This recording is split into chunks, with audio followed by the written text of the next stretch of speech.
নমস্কার বন্ধুরা, success guideline YouTube চ্যানেলে তোমাদের স্বাগতম। আজ আমরা আরএস আগরওয়ালের অবজেক্টিভ অ্যারিথমেটিক বইটি থেকে স্কোয়ার রুটের এবং কিউব রুটের কয়েকটি অঙ্ক আমরা সলিউশন করব। তো কীভাবে খুব শর্টে আমরা অঙ্কগুলো সলিউশন করতে পারি, তো দেখো। তো ভিডিওটি যদি ভালো লেগে থাকে তো লাইক করো, সাবস্ক্রাইব করে এবং বন্ধুদেরকে শেয়ার করো, যাতে কিনা তারাও তাদের কম্পিটিটিভ এক্সামের জন্য এই অঙ্কগুলো দেখে তো উপকার পায়। ওকে, চলো শুরু করা যাক।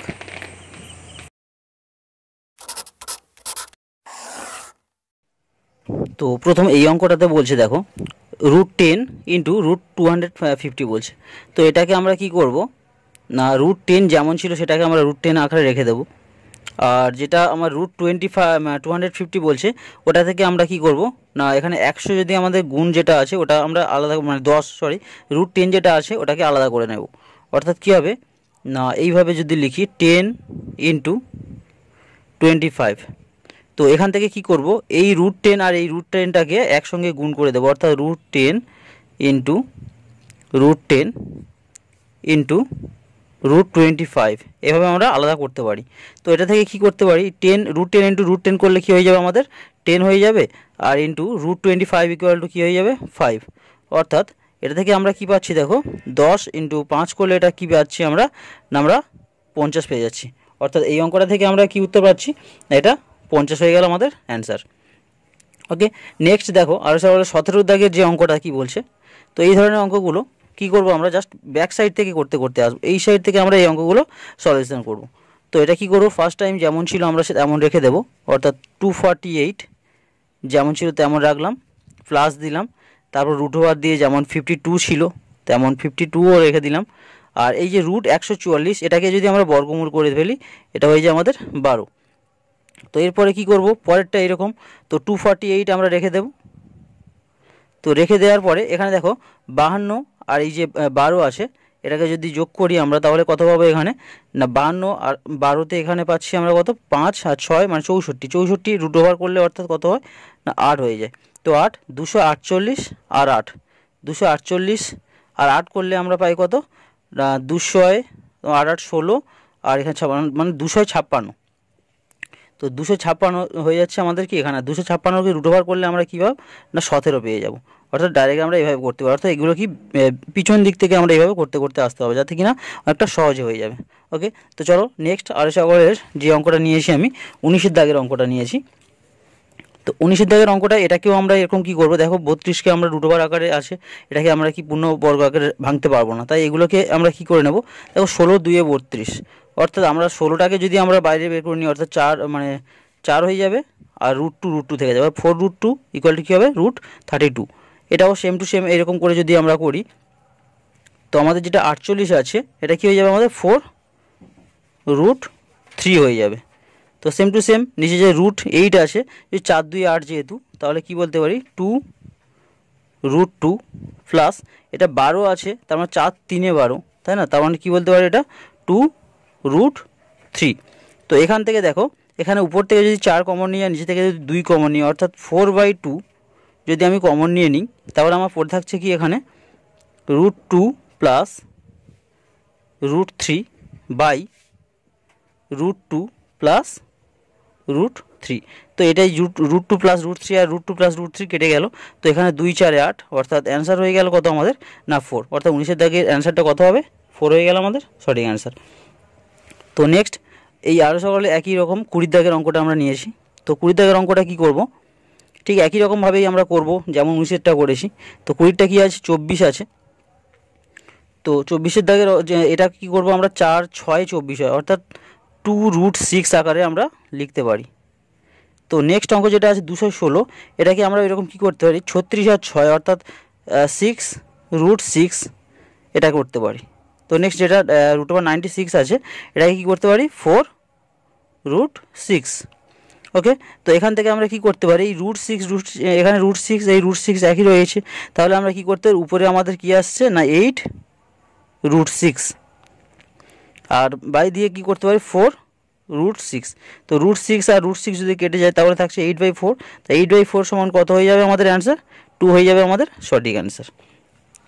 ওকে, তো নেক্সট অঙ্কটা দেখো 21 দাগে যে অঙ্কটা বলছে √24 ইকুয়াল টু 4.898 হলে বলছে √8/3 এর মান কত। তো এই অঙ্কটা আমরা কী করবো, আমরা দেখবো √24 আমাদের আনতে হবে যে কোনো উপায়। তো √24 যদি আমরা এটাকে করতে যাই তাহলে আমার √এর মধ্যে কী করতে হবে, আমার আছে 8, তাহলে নিশ্চয়ই এর সঙ্গে 3 গুণ করতে হবে। তাহলে শুধুমাত্র আমি লবে 3 গুণ করলে হবে না, তাই আমি কী করছি, হরেও আমি একটা 3 গুণ করে নিলাম। তাহলে এখানে কি পেয়ে যাচ্ছি, উপরে এটা দেখো √24 পেয়ে যাচ্ছি, অর্থাৎ √24/9। তো √24 মান আমার বলে দিয়েছে 4.898, তা সেটা আমি এখানে লিখে নেব 4.898 বাই √9 এর মান কত, 3। তো এটাকে আমি কি করে দেবো, ভাগ করে দেবো, 3 3, 3 6 18, 3 3 9, 3 6 18, অর্থাৎ সঠিক অ্যান্সার হয়ে যাবে কত, 1.636। ওকে, নেক্সট 22 দাগের অঙ্কটা, এটাও ঠিক 21 দাগের মতো। √3 এর মান বলে দিয়েছে 1.732 হলে এরকম 3 + √6/5 √3 - 2 √12 - √32 + √50 এর মান কত নির্ণয় করতে হবে। তো এটা আমরা কি করে করব, তো একই রকমভাবে আমরা 3 √6 যেটা ছিল, √6টাকে আমরা কি করব না, √2 এবং √3টা কী করবো, আমরা এটা ভেঙে নেব। অর্থাৎ এটা দেখো 3টাকে আমরা কি করতে পারি, √3 × √3 প্লাস √2 × √3 এভাবে আমরা লিখতে পারি। তো নিচে যেটা আছে সেটাকে কী করবো, যেমন আছে 5 √3 রেখে দেবো, মাইনাস এখানে আছে 2 √12 আছে। তাহলে কি হয় দেখো, 4 3 12, অর্থাৎ 2 একটা বাইরে আসলে হবে কত, 4 √3। তারপর এখানে আছে মাইনাস 32, √32 আছে, তার মানে কি 16 2 32, অর্থাৎ 4 √2। আর এখানে আছে 50, অর্থাৎ 25 2 50, অর্থাৎ 5 √2 করতে পারি এটাকে। তো এবার যদি আমরা এটাকে ক্যালকুলেশন করি, উপর থেকে দেখো √3 যদি আমি কমন নিয়ে নিই, √3 কমন নেওয়ার পরে তাহলে কি পড়ে থাকছে না, √3 প্লাস √2 পড়ে থাকছে, আর নিচে থেকে এখানে দেখো 5 √3 আর -4 √3, তাহলে কি হয়ে যাবে, আমার একটা √3 জাস্ট থেকে গেল। আর এখানে দেখো -4 √2 আর +5 √2, অর্থাৎ কি +√2 একটা থেকে গেল। তো এই যে √3 + √2 √3 + √2 কী হলো, কেটে গেল, তাহলে কি অ্যান্সার হয়ে গেল, √3 হয়ে গেল আমার সঠিক অ্যান্সার। ওকে, নেক্সট অঙ্ক যেটা রয়েছে 24 দাগের অঙ্কটা, বলছে √2n = 64 হলে n এর মানটা কত। তো এই অঙ্কটাতে আমরা কি করব, এখান থেকেই আমরা অঙ্কটা সলিউশন করা শুরু করব। অর্থাৎ এই √টাকে তোলার জন্য আমার উভয় দিকে কী করতে হয়, স্কোয়ার করতে হয়। তাহলে উভয় দিকে যদি স্কোয়ার করে দিই তাহলে আমার এখানে হয়ে যাচ্ছে 2n = এর স্কোয়ার করলে তাহলে কী হয়ে যাবে, 64 × 64। তো 2n যেহেতু আছে তাহলে আমি এটা কি করব, 2 এর ঘাত আকারে আমাকে আনতে হবে। অর্থাৎ এটা দেখতে পাচ্ছি কত, 8-এর মানে কিউব, সরি 8-এর স্কোয়ার, অর্থাৎ 8 8 64 × 8-এর স্কোয়ার আমি করতে পারি। তো 8-এর স্কোয়ার সমান আমি জানি কি, 8 সমান কত না 2 এর কিউব। তো 2 এর কিউব মানে কি, তোমার 2⁶ × এটাও হয়ে যাবে কত, 2⁶। তাহলে টোটালি যদি আমি ঘাত আকারে এটাকে লিখতে যাই, 2⁶ + 6 হবে 2⁻12। তো এই 2n = 2n মানে 12 হলে তাহলে n এর মান কত হয়ে গেল আমার, না n এর মান হয়ে গেল আমার 12। তো সঠিক অ্যান্সার কী হলো, n = 12 হয়ে যাবে। তো নেক্সট অঙ্ক যেটা আমরা নিয়েছি 25 দাগের অ্যান্সার অঙ্কটা নিয়েছি আমরা, √4n = 10 to 4 দেন হচ্ছে n এর মান কত, সেম টু সেম হচ্ছে আমাদের আগের অঙ্কটার মতো। তো এটা কি বলেছে, জাস্ট 4 দিয়ে দিয়েছি 2 এর জায়গায়। তো আমরা সেম টু সেম আবার উভয় দিকে স্কোয়ার করব, করলে আমার এখানে হয়ে যাবে 4n = কী হয়ে যাবে, এখানে এরকম 1024 × 1024 এভাবে গুণ হয়ে যাবে। তো এবার এটাকে কি করতে পারি, এই যে আমার 4n আছে এটাকে আমি কি করব, 2n লিখব, অর্থাৎ 2 এর স্কোয়ার মানে 4 আর n তো n থেকে গেল। তো 1024 যেটা আছে, 1024কে আমি কি করব, দুবার লিখে নিয়েছি। তো 1024 = তাহলে কী করতে পারি, এটাকে দেখো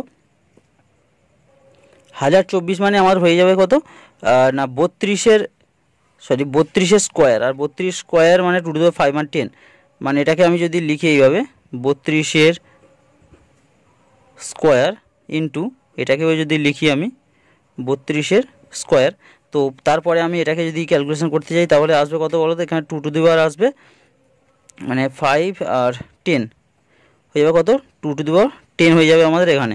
তো 2^10 যদি হয়ে যায় তাহলে এখানে দেখো 2 আর 2 তাহলে কি হলো 2n এর মান কত হয়ে যাচ্ছে তাহলে 2n মানে 2n ইকুয়াল টু হয়ে যাচ্ছে কত 10।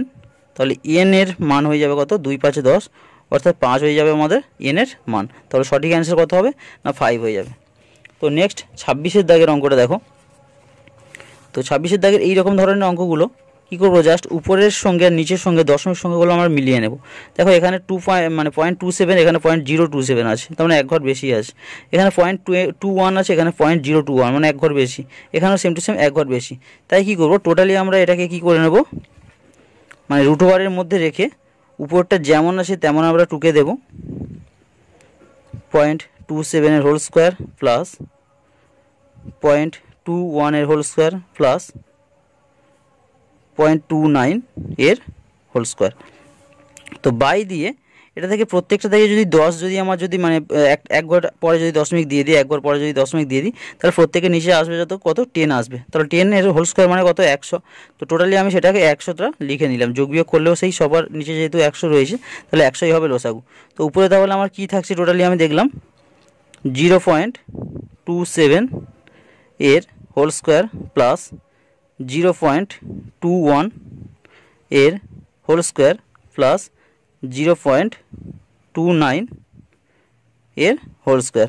তো এই যে এই অংশটা আর আমার এই যে এই অংশটা তাহলে কি সেম হয়ে যাচ্ছে।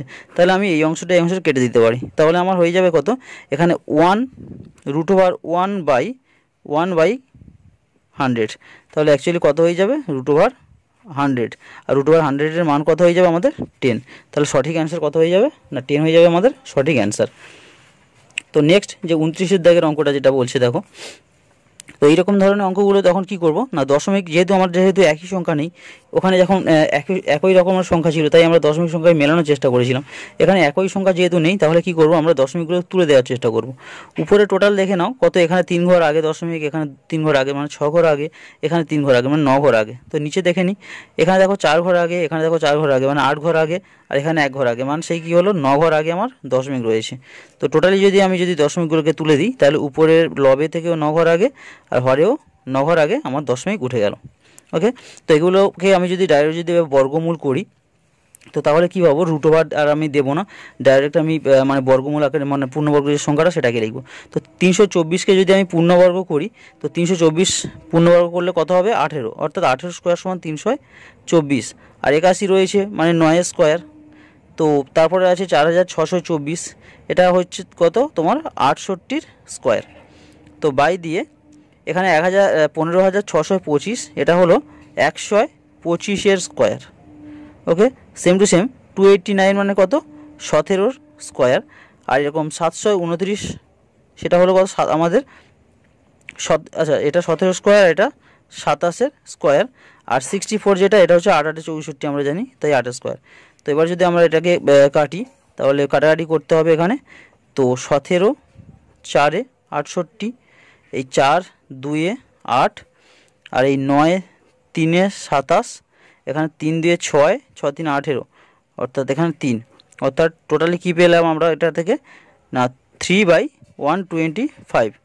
আর 3/125 অর্থাৎ এর মান কত হয়ে যাবে তাহলে আমাদের 0.024, অর্থাৎ সঠিক অ্যান্সার হয়ে যাবে কত আমাদের 0.024।